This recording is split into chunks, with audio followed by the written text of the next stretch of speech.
So katalah anda berniaga, jangan berniaga dan anggap semua orang mesti beli barang kita. Tak.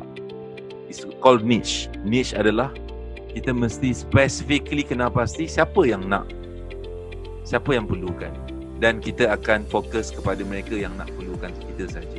So anything yang you terfikir, macam mana aku nak, contoh macam itu ketika PKP, saya cakap dengan Titan saya, dengan Spire, saya cakap, kalau you lah duduk kat rumah, tak boleh keluar rumah, you ada duit, apa you harap you boleh buat kat rumah?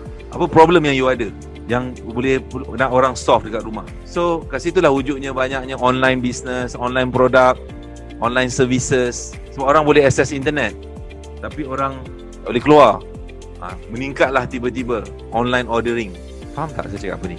Di mana ada problem, potentially di situ ada penyelesaian.